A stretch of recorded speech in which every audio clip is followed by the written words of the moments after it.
Welcome to the Seven Figure CEO podcast. I have a super special guest with me on today, Chris Rappold. He's a 6th degree black belt in Taekwondo, owner of 4 personal best karate schools in Massachusetts, the executive director at Team Paul Mitchell Karate, and the creator of retention-based sparring. Chris, I'm so honored that you are on the podcast here with me today.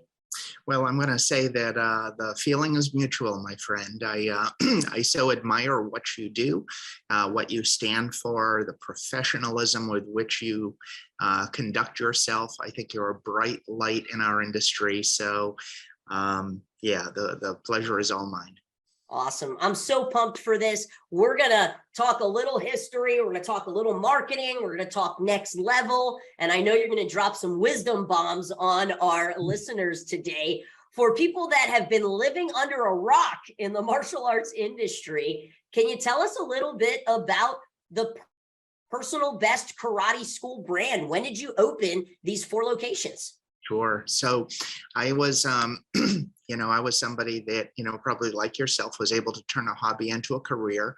Started martial arts when I was 13 and never looked back. I'm going to be 53 this coming month. So, a good long time in martial arts. I graduated with a degree in exercise physiology in 1991 in May.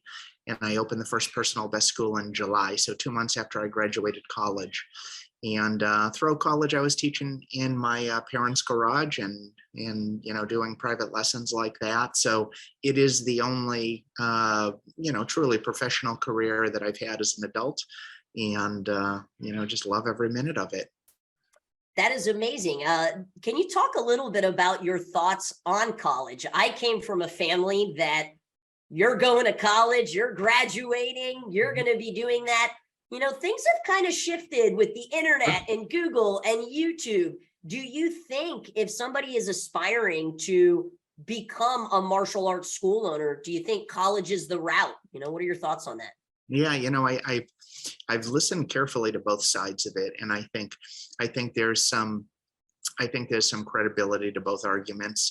There are certain professions where obviously college is an absolute mandatory, but certainly in our industry, there's plenty of cases of people that are top in the industry that didn't go the college route. And, so I don't think there's anything, particularly wrong about that. I just, from my perspective, let's say a conservative perspective, if somebody is in love with martial arts as I was, and they know that that's what they're going to do for the rest of their life, perhaps not doing it, may very well be the right choice. I just feel like it may limit somebody's options if there is a course correction. But, to your point right now, you have colleges online, you have a level of learning that just, the internet wasn't around in 1991, right? There wasn't, name. Well, all of the companies that you and I use every day, they didn't exist before. So the landscape of education has changed. So part of it is, what I languaged to my daughters. One just graduated college, one's going to be going into college. And really from that perspective, and both of them they've grown up as dojo kids, but they're looking to bring their talents elsewhere. So, my thought to them was, it never hurts. Yeah. Great answer. I love it. So, running one martial arts school is difficult. You've got 4. Talk to me a little bit about, what kind of programs do you offer at Personal Best, and what's the role that you are currently playing in those 4 locations? Yeah. So I think everybody talks about the importance of systems, and the book, The E-Myth, that, was written by Michael Gerber, I think really inspired a lot of people that decided that they wanted to, replicate themselves in a martial arts school. And I think systems is important. I think what's equally important in a service-driven business like ours is personality. I don't think we want to go so far to the to the system side that we don't give recognition to the personality. So I think to do multiple locations, I think there has to be a pretty solid way of developing and replicating yourself. If you have a good team, as you well know, there's a different role you have to play, but it doesn't necessarily need to be more complex. That being said, when you have multiple locations and something goes wrong, well, now you can definitely go into turbo chaos for sure. So, it's as far as my role right now, phenomenal team, phenomenal chemistry among the 4 schools. We work out every week together multiple times. We have business meetings where we're talking virtually every day. So it's really, Personnel Best has 4 classrooms. It really doesn't have 4 schools. And that's that kind of feel that we have a very, very tight knit, close organization. How often are you getting on the mat and jumping in and teaching classes? Just personal question. I'm curious about it. Sure. Yeah. So right now, of course, I'm in a karate uniform or something like that just about every day. I'm visible in the classes, but at the current place that I'm at, I'm not teaching on a day-to-day level. I'm working with my team, I'm training them, and certainly doing all of that. And I guess to just talk about that for a moment, I think there's a level of balance, Chris, and I don't know if you'd agree with me or not. Sometimes I hear people talk, particularly from the podium, right? Because we're both speakers, and I don't teach in my schools, and I don't do that, at least for my personality. Right now, I'm not on the floor, and I really don't feel I'm needed on the floor at this point. But that isn't something that necessarily has to be permanent. And at least for the way that I run my schools, I'm not sure I want it to be permanent. I like to be able to step back in and to tighten things up. I like to be able to step back in and give my instructors a break or just some synergy there. So I think there are good reasons to be able to do that. So I say that right now.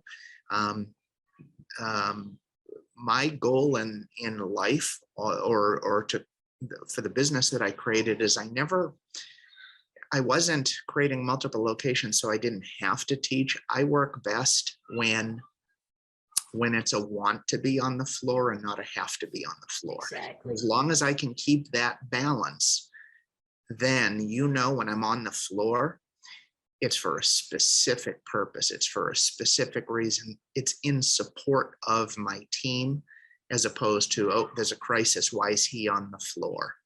So I think if you go 100% the other way, and then you jump on the floor, and then you're on the floor, students are like, okay, something's wrong here because he's never on the floor. That's a great point. So I don't know that there's a hard, fast 100% rule. I think some of it is personality dependent and what your goals and objectives are. What's your thought on that? Is that I completely agree. Yeah. I want to teach because it's something that I want to do, not because I'm feeling pulled that I have to do it. Having that choice is beautiful, because we are teachers at heart. We wouldn't have opened up our martial arts school if we didn't thrive. When I am leading a class of students, my heart just sings, but I know that I'm at a place in my life where I don't want to do that necessarily 6 hours a day, 6 days a week. So I love the option of having the choice. So I'm definitely on board with you there. And I love how you said you're on the mat there to support your team, which, like you said, I think sometimes people can get on those podiums and, oh, I can't remember the last time I stepped foot into my school. Well, I hope your team has some form of support system if you're not going to be the one that's there to do that. So yeah, so I want to clarify that, because sometimes I think people might walk away and they internally may feel a little bad, like, man, I listened to that person speak and I don't even know how they do that. More often than not, I find it's a temporary solution, or that particular person is so out of touch or out of tune with the quality of what's happening that, is it really performing at, optimum efficiency? If I'm running an organization, but I wouldn't be proud to have you as my friend come in and see the operation, then to me, there's something wrong with that. And I have, probably like yourself, I have been in enough schools where, this person that I admired so much, when I looked at the operation, there were more cracks than I anticipated. Sure. And again, it's not I don't want it to sound like a criticism, because if that's what their goal and their vision, God bless them, but I just have, it works for me. And then the other thing too is if I'm not on the floor, there's an internal guilt that I have, because I need to be contributing to personal best. And what does that mean? I need to be writing blogs. I need to be working on curriculum. I need to be working on marketing. I don't want to just sit back and do nothing because I don't happen to be teaching the classes. And I find, well, it just doesn't, that doesn't work for me. And also too, I think if you went that path, you're going to be back on the floor quicker than you think, so. Yeah. I mean, that feeling of contribution, I mean, it's like one of the 6 human needs. So yeah. Yes, yes, ma'am. And, you and I were just at the Super Show.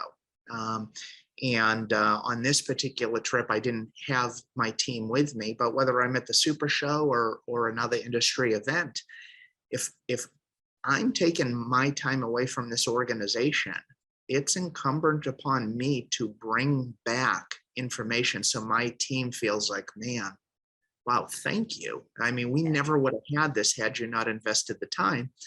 And I also, if I'm the one staying and my team is going, they know I have that same level of expectation back to them. Yeah. 100%. Yes. So let's kind of, rewind. I always ask this question on the podcast, but how were you guys affected by COVID, right? I mean, not just one school affected, 4 schools affected. You're also in more of a northern state, which I'm in Florida, which has been dubbed the Freedom State. So our experience of COVID was very different than a lot of other states. So how are you guys affected? And if you had to kind of sum up your game plan of, how you persevered through it, what was it? Yeah. So, to answer that question, I would like to shape a little context around it. First of all, I may very well have been outside of some of our friends that lost their business. I may have been one of those organizations that I know of that was hit the absolute hardest. So we lost 50% of our revenue. It was the most difficult period of time that our organization has gone through. And in September, we turned 31. Wow. But also the context that I want to shape around it is it wasn't just COVID. Sometimes there's probably been 3 times in the 30 years where I would say there's been a COVID-esque experience that we have. And for me, it's not one thing that happens, it's a tsunami of things that just the timing all coincide. So we had the COVID, which did a job on that.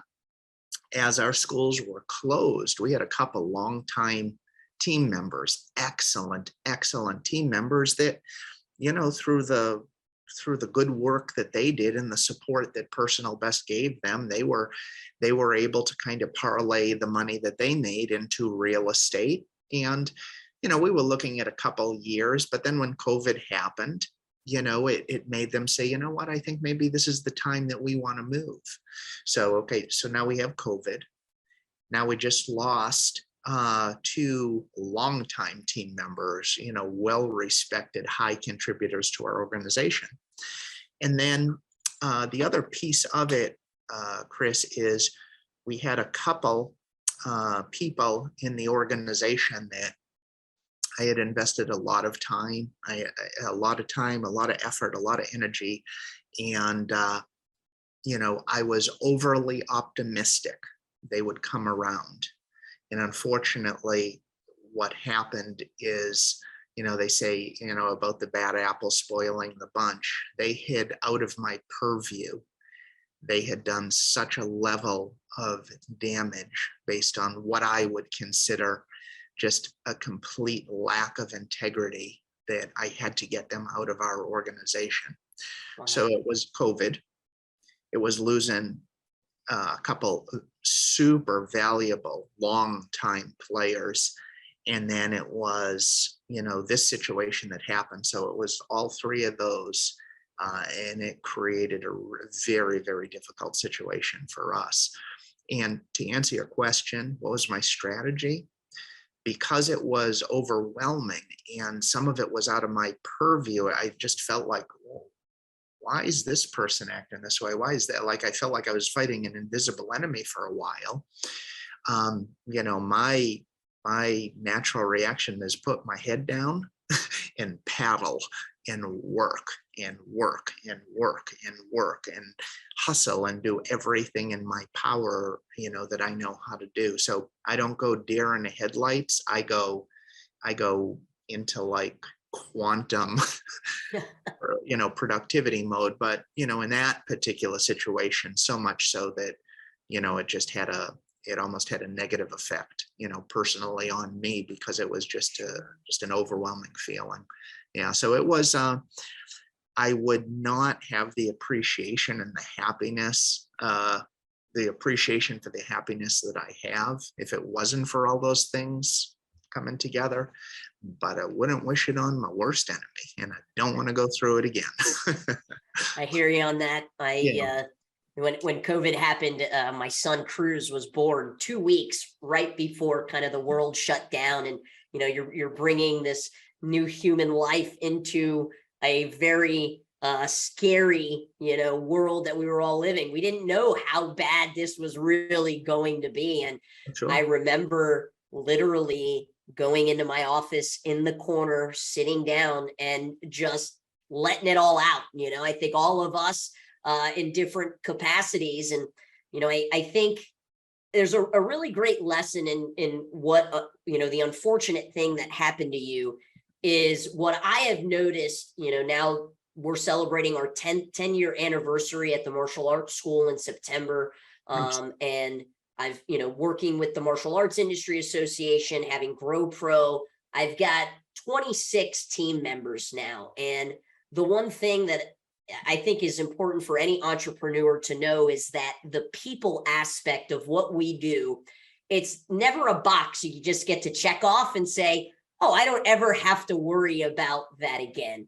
It is an ongoing aspect of running a business. There are going to be times where we lose people that we think were going to be with us forever, right? These rock stars. There are going to be times where people that you truly, thought that you knew as a person are going to make decisions that aren't in line with who you thought they were going to be. Right. And, I loved your answer of, I put my head down, I went to work. And you're still here. You still have those 4 schools. I truly like to believe that the universe trades up. I keep reminding myself, like, Chris, the universe trades up. It's going to be okay. Absolutely. But I appreciate you sharing that with us. Yeah, for sure.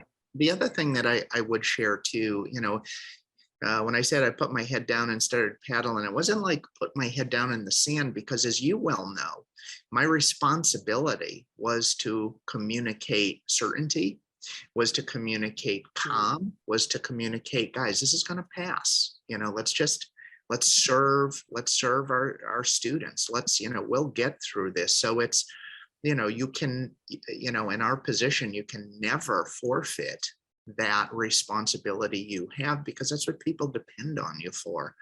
And it's so important. The other thing, just it reminded me as I was listening to you share, that we had a lot of doctors. We have a lot of doctors in our organization, and I remember a few of them, boy, with the certainty of gravity, they were talking about how COVID is going, it's like the bubonic plague and it's going to kill everybody and all of that. And they shared those convictions with a loudspeaker, and that's a good reminder for all of us. And I'm not making a political statement here at all, but, sometimes we can all be invested in what we think is accurate with the information we know, and it may very well not be the case. So, keeping an open mind and keeping that level of calm.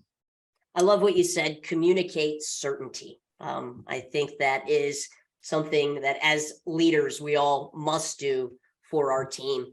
Yeah. Let's, shift gears a little bit here. Personal best karate. If you had to say, like, this is our unique selling position, this is how we position ourselves to be different, right? There's martial arts schools. I mean, I can literally chuck a rock and there's another Brazilian jiu-jitsu school right next door to me. It's not even just a traditional martial arts school, it's our same style. So, what makes personal best what it is? Yeah. So I have that same reality, and honestly, I think that's great. So, Chris, what I think that we do, what I'm very proud of what we do is the name Personal Best is not just it's not just a cutesy sort of, catchy name of a karate school. It is, just interwoven into the philosophy of what we do. We teach students from as young as 4, and then my oldest student is, almost 80 years old. Oh, wow. I think what our team is good at and what we pride ourselves on is we are expert at meeting a student where they are at. And where they're at might mean autism, Asperger's, it might be social anxiety, it might be I just want to get in shape, it might mean 2 left feet, it might mean, I don't know what it means. But we train exhaustively on meeting somebody where they're at, so that they come into our experience and are like, you understand me, like, you get me. Maybe I was not, let's leave martial arts out. Maybe I was, I did tennis for the summer and I didn't really feel that connection from the club that I was associated with or whatever, but you get me. And then I think we're very, very good at meeting them where they're at, and then in a way that allows them to feel comfortable, but also gives them the confidence to start to step their toe in that level of uncomfortability for growth, to be able to do that and then excel. And I am not biased. Give me a 4-year-old that, has, self-control issues, or give me in sport karate, give me a world-class athlete. And in either one of those, I'm just as happy. I don't, one does not make me more happy than the other. Each one of them is a challenge because it's all about them. Our schools are very student centric, and I don't mean to knock. I talked about this at the Super Show. I don't mean to knock how anybody runs their school, but I hold 5 world titles in karate and sport karate.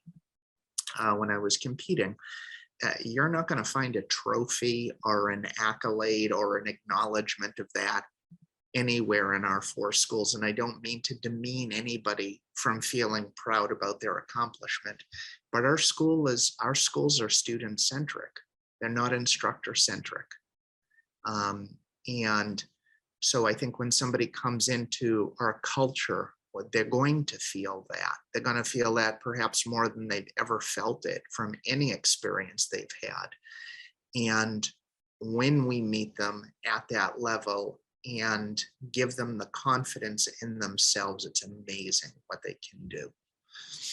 I love it. I love the term student centric, and I also love the examples of the trophies. You know, we work with lots of martial arts schools, and we run their digital marketing for them. And very often, school owners ask us to put their instructors' accolades in the ads, or use these pictures of us, winning an MMA fight. And while we absolutely respect the hard work that it takes to accomplish that, at the end of the day, the marketing's not about you. The marketing is about them.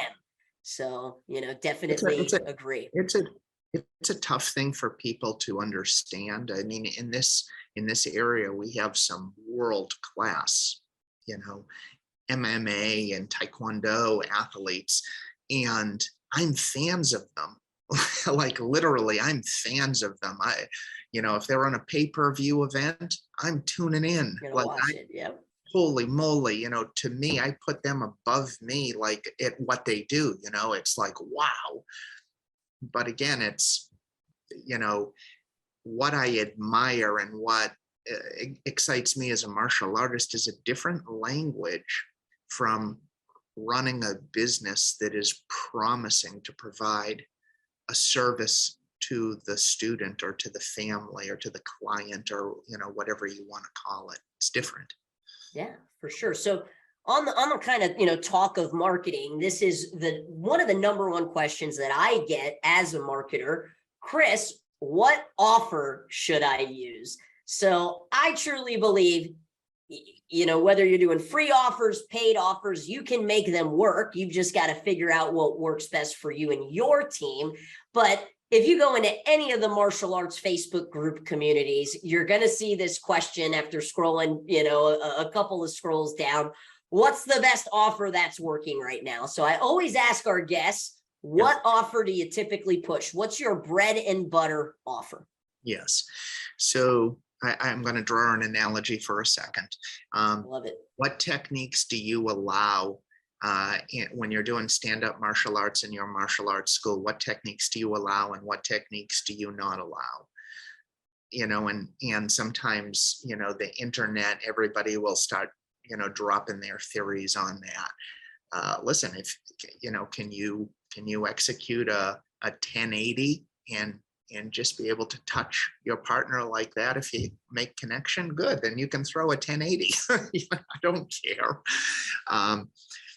So I think sometimes people get into the wrong discussion. So this may go against you, Chris, and if it does, I'd value your opinion.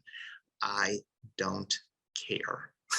I don't care if it's a free offer. I don't care if it's $9.95, $19.95, $49.95, $79, $199, $149. I think it's people waste so much time, because the reality is everything that I already said about when somebody comes into our culture, that does not change. It just doesn't change. That's the most important thing to me. We all know, okay, if you say free, you're casting a huger net and you're going to have a lot more tire kickers. And if that's okay with you, then do it. I think it's much more important what happens after the offer. So, to answer your question, we do $79, and it includes 3 weeks of classes, a uniform, and boxing gloves. There it is. And if somebody decides they want to continue after that, it just rolls over into the regular program. Our regular basic program is $169. Easy peasy, lemon squeezy. But there is no magic to $79. I don't care if it's $49, $69, $99, $129. And people that study this, I'm open-minded enough, which is why you as an expert, I would value your opinion. But outside of the attempt to create variety, maybe because somebody's getting somebody is personally getting bored with their offer, I have not, I just don't, I don't invest any emotional intelligence there. No, Your yeah, I agree. You know, it's like I said before I even asked, you can make them all work. What works best for you? I will say from, you know, the data that we've collected, yeah, for whatever reason, you know, 2 for 29, 4 for 49, 6 for 69, 5 for 25, right? Those type of, I guess you would call it alliteration, seem to get more attention for people. But at the end of the day, does it convert, right? Like, are we going to be able to take this trial, prospect, lead, appointment, whatever you want to call it, and have the opportunity to change their life through our programs? And, you know, like you said, there is such a thing as offer fatigue, right? I mean, I always use the example of McDonald's, right? McDonald's sells burgers and fries. I would say milkshakes, but their machine is always broken, so you can't even say milkshakes. But every month they have a different offer, right? January, it's the McSalad because everybody has New Year's resolutions. And then the next month, it's the McFlurry and the McRib. And I think that, you know, is important to consider disguising the repetition of your marketing. But if you have an offer that you know works, right? You're seeing success 3 weeks for 79. This is what it includes. Then what we just use is we use the seasons and the holidays to disguise it. And we're just going to call it something different, but the offer itself can be the same. So I'm in agreement with you. It's the number one question I get. So I got to ask our guests. and also too, Chris, I'm open-minded enough because like what you said, you know, there was a, you know, there's one of the gentlemen that I studied from, Eben Pagan. He had a course called Double Your Dating, and I remember at his seminar he talked about the cadence of the words. You know, so I'm smart enough to know I don't know it all, and it seemed you kind of reminded me of that when you said the 4 for 49, the 2 for 29. So if there is a statistic advantage to doing that, I'm all ears, but not being privy to those studies and in that world, I just don't know. So it really hasn't been that, you know, for us. Sure. We just did, you know, and it's one of our biggest an open, it was a family night, kind of a family fun night, closed down Main Street and all of that. And we had 27 people sign up for intros, you know, which, you know, for us is amazing. Well, you know, right now we're approaching 19 new students. Okay, cool. And what was that offer? You know, just again, because of that particular thing, free, 3 weeks free. But ultimately, whether it's free or not, if they come in and it's not congruent with everything that I said before, they're just not gonna, that's, you know, not gonna take. So sometimes if you're in a rushed environment and you need to do lead capture super quick, I mean, that might be an exception to the rule. But yeah, other than that, not too much for us. Eben Pagan, he was really like one of the first internet marketers on the scene. He was big into the dating industry, which is what you had just said. And then he kind of shifted and went into productivity. The very first internet marketing course I ever took was by Eben Pagan. It was called Wake Up Productive. And he is like old school internet marketer. So I just think that's so cool that you know who he is. Oh yeah. I did probably a week and a half worth of seminars in total with him out in Chicago. And, you know, his work massively impacted me. It was very, very sharp thinker for sure. That's awesome. Yep. Let's go ahead and shift gears and let's talk about the future a little bit here. What do you see as the next level for yourself, for personal best, for your team? What does that look like? Yeah, you know, we're probably 3/4 of the way into our recovery from COVID. Okay. So number one, everything that I went to at the Super Show, you know, for example, Chris, was answering this question: how can I close the gap on getting back to the pre-COVID numbers and beyond? Because, for us, I've been in the industry, it sounds like longer than you. So we went from an industry 30 years ago where there was a small group of people that knew how to run a martial arts school, and there was that information was locked tight. Now we're in information overload, right? Sure. So distraction, I think, is a big enemy that we all have to be careful of, because there's a lot of shiny objects out there. So number one, I will not deter from getting our active count, our gross, our net profit back to where we want it to be, so that our team members are highly paid and enjoying this as a career. So number one, I think that. Number two, I think it's continuing to tweak what we do to continue to push that experience to be better and better and better. Because Chris, if every month I send you hey, Chris Rodriguez, I appreciate your friendship, and I send you a pie every month, well, that pie starts to get old. Even as good as it tastes, you're like, okay, well, Chris, so look, I don't want I like key lime, by the way, just Okay, for any of nice. our listeners. Okay, good deal. But I don't want people to say I used to train with Chris, or I used to train at Personal Best when it was good. I want them to say, I used to train at Personal Best, but you should see what they're doing now. So as a side It's really powerful. Yes, ma'am.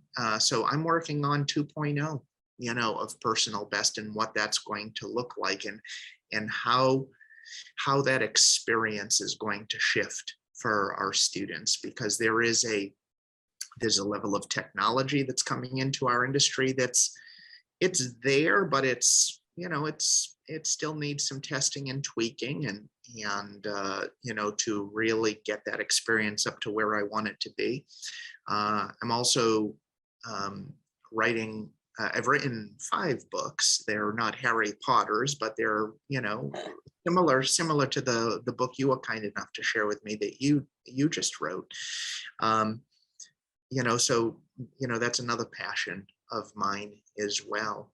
Just expanding, being a continuing. I always look at, like, you have your family, you have your martial arts family, and then also too you have your community that you serve. So it's looking at how we can continue to do that and make an impact, and then of course how we can expand it. Now that expansion might be to other communities, or it might just be within the communities we serve. But that, I think, before I kind of make those type of commitments, I don't want to stray too far from that number one goal of just making sure we hit year-end numbers and we're right where we need to be. I think one of the most powerful skills that an entrepreneur can have is the ability to put blinders on. So I commend you for doing that.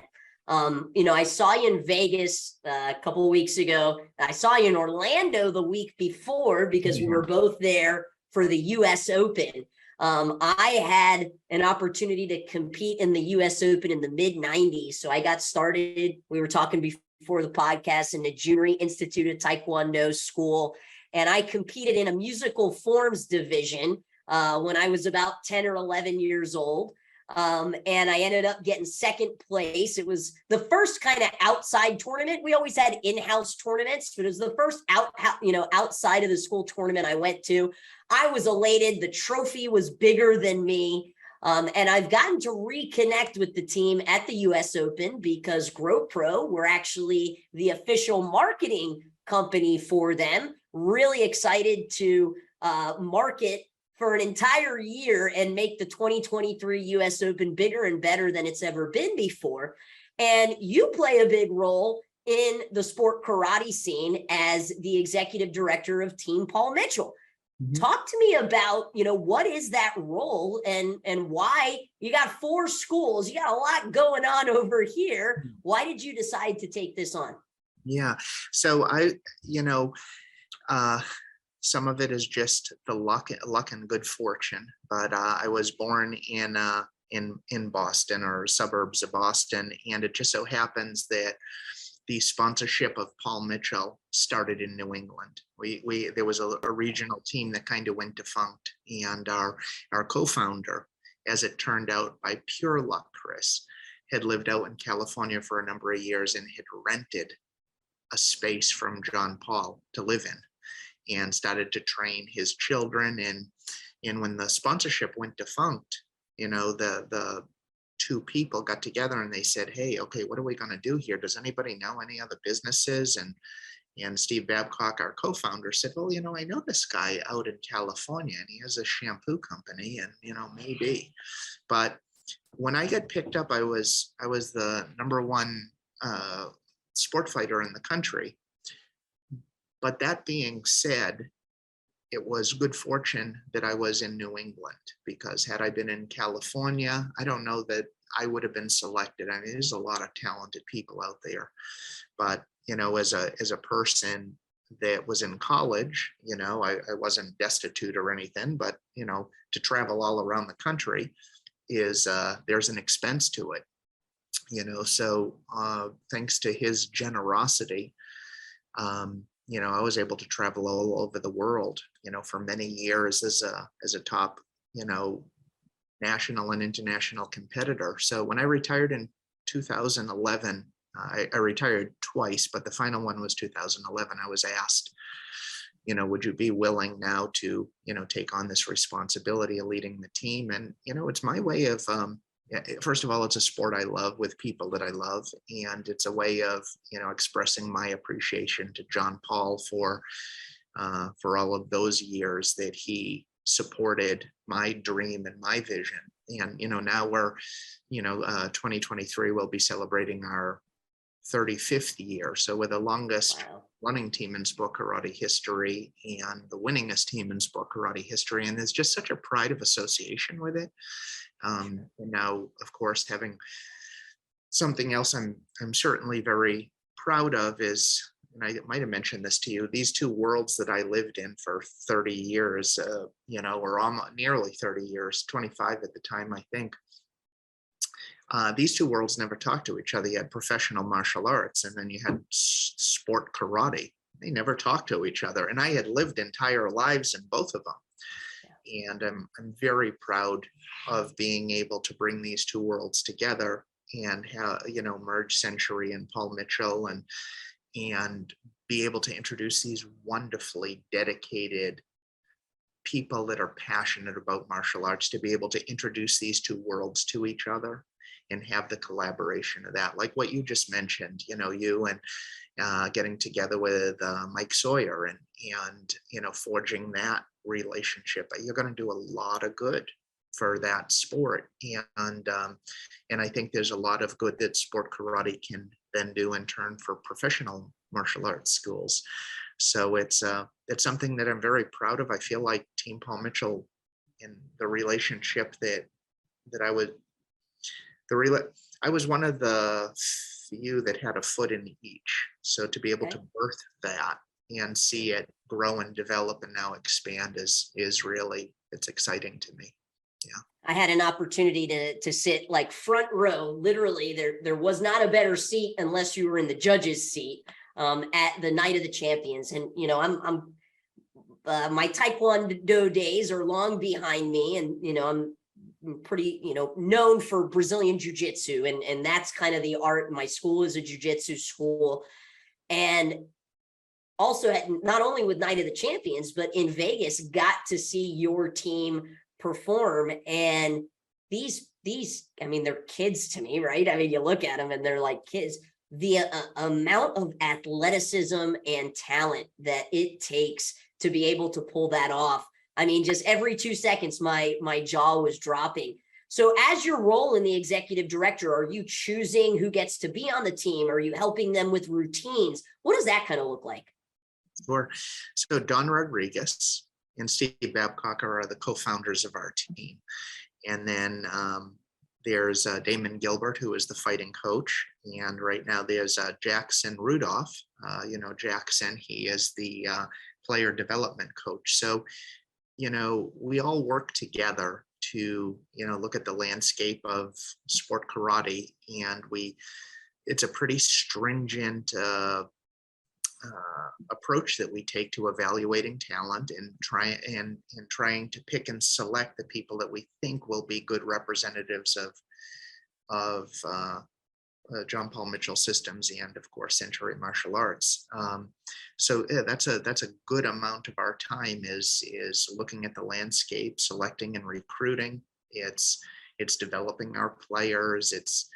It's communicating with all of them, because like you said, they are kids. I mean, I'm 53 years old. You don't do 1080s at 53, or maybe there are some people that do. I don't, never could. And but as a professional athlete, you have needs, and to the best of our ability, we try to take care of all of those things and provide an experience for our players that is like nothing that they would ever have the opportunity to have.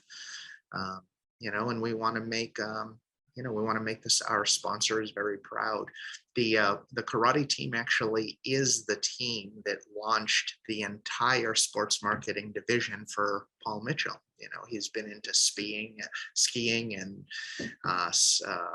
car racing, and he sponsored Olympic athletes, and he's got a lifetime of contribution, but he had never done anything in sport until it was the karate team. So there's a level of pride with that as well.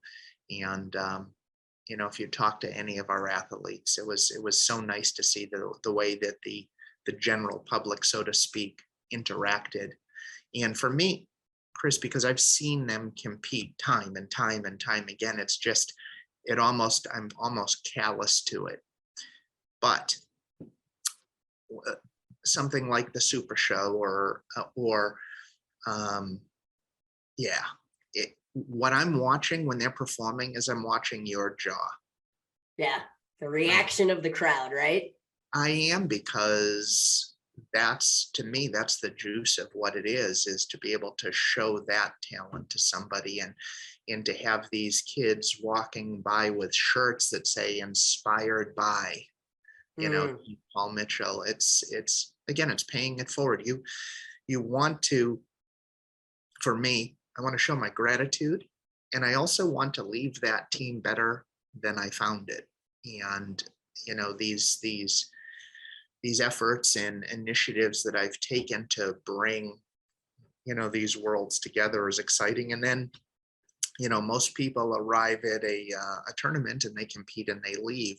We have another arm of Paul Mitchell where we're arriving in a city and we're going to visit the cancer wards, and we're performing for the kids there. And, that has been an amazing experience. We've entertained the troops at Walter Reed, Bethesda Medical Center, actually. And, those type of experiences are just, those are lifelong memories our team members will have. And to be able to share talent in a way so that these people that are going through things that, thank God, we don't have to go through. If it gives them a little spark in their day, it's a great way to keep your feet on the ground. I love it. So as you know, and this actually brings me into my next question. And as we wrap up the interview here, I knew I had to ask you this. You said something, you want to leave Team Paul Mitchell a little bit better than when you found it, right? Every single interaction I've ever had with you has been overly pleasant. I truly believe you're one of those people that when you walk away from them, you feel like a better person, kind soul, sweet soul, whatever you want to call it. Have you always been like this? Is this something that you learned from a mentor? Is this the culmination of years of martial arts? Because you just don't see that or feel that way very often in interactions that we have with people today. Can you talk on that? Well, first of all, let me say thank you. That's an incredible compliment, and to be true, I have to thank my mom for that. I'm a mama's boy, and Love it. my mom, God bless her, she's she's 78 years old. I shouldn't say that, We'll but edit it out. Don't worry. yeah, We'll yeah. put a little beep. Listen, she trains 5 days a week at 5:30 in the morning in martial arts. She walks 4 miles every weekend. She still works full time, and then goes home, changes her clothes, and comes to the karate studio and is a courtesy No customer. way. I just in her level of love for people is really, it's quite inspiring. But so to your point, there are people that have been born, they got the lottery ticket of charisma, and they play that card, really, really well. I don't consider the fact that I got the lucky card with charisma. I do believe that I love people, and what juices me is leaving someone or something better than I found it. I love making people feel good, but from the standpoint of not like, Chris, I'm not going to shower you with compliments that aren't deserving, because it's just not authentic. Sure. I'm gonna speak the truth as I see it.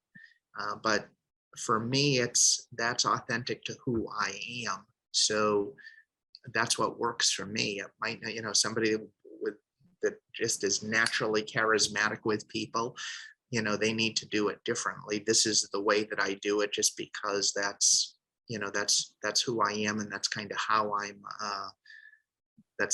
I'm wired, so to speak. And it juices me. The other thing too, and I have found more and more and more martial artists say, I am too, but I'm an absolute introvert. I'm an introvert nerd. People are shocked at that, because I have a very public job, and I speak, and I'm a teacher and all of that. But I love the Super Show, but at the end of the Super Show, I need to go back to my hotel and recharge my batteries. Right? Nobody, no noise, please. Oh my God. I start here in the morning, and I'm doing this throughout the course of the day. And it's not that I don't have a love, it's just it zaps me. So, everybody's different. And I think the best we can do is be authentic to who we are. And I hope that's what you feel from me. And everybody has a different personality, but I think as long as they're authentic to who they are, hopefully it will come across in the right way. And I feel fortunate that I have the confidence in my life to just not try to be somebody that I'm not, because that to me is just exhausting. Yeah. Well, So, it definitely comes across as 100% authentic. So thank you. thank you. Last question here. Give it to me straight. Yeah. If you were to start all over again, you had to do, and you had this opportunity to do one thing differently, what would it be? Yeah. I think so. My quest in life is the concept of personal best. In the end, you might be 10 times as talented as me, but how you do compared to how I do is apples to orange. It's not even worth the discussion. It's how do you do compared to how you could do with the abilities and the talents you were given, and then what is it that you do to grow those talents. And the times in my life that I have felt internally lost, not that anybody around me would have picked it up, but when we sit alone at night or whatever, we do that. There are times that I didn't control the narrative enough. And I listened to what people were saying about me, and instead of keeping true to my narrative and keeping that myopic focus on just being authentic to me and not caring, quite honestly, as I look back at those times where internally, out of people's purview, I felt lost, I lost my narrative, which should be the only narrative I'm listening to. That and my trusted advisors who know me and, accept me for who I am and see the talent and potential in me. So I would say to someone coming up, or if I could do it all over again, and by the way, it's not like I'm at the top of the mountain and I've matured and, and I'm immune to this. But I would say to someone, control the narrative, control the narrative, and keep an eye on who you are and the gifts that you have, and what your purpose is, and listen to those few trusted advisors who you feel aren't doing it to pump you up, but they got that view on you. They know. And, politely and respectfully tune those other people out, because, when you and I, we wake up every day with 100% energy. And if we allow the narrative of somebody else's insecurities or ego to steal 20 or 30% of our energy, we only have the balance of that to give to everything else. So what I will continue to work on, probably forever, because it's only a habit if you continue to do it, is do that. And again, with the hindsight, that would be the advice I'd give. I love it. Super wise. You just dropped a bunch of what I like to call golden nuggets on our listeners. So thank you so much. Typically these podcasts go for about 30 minutes, but I have so enjoyed our hour-long conversation here. Just looking at the clock now.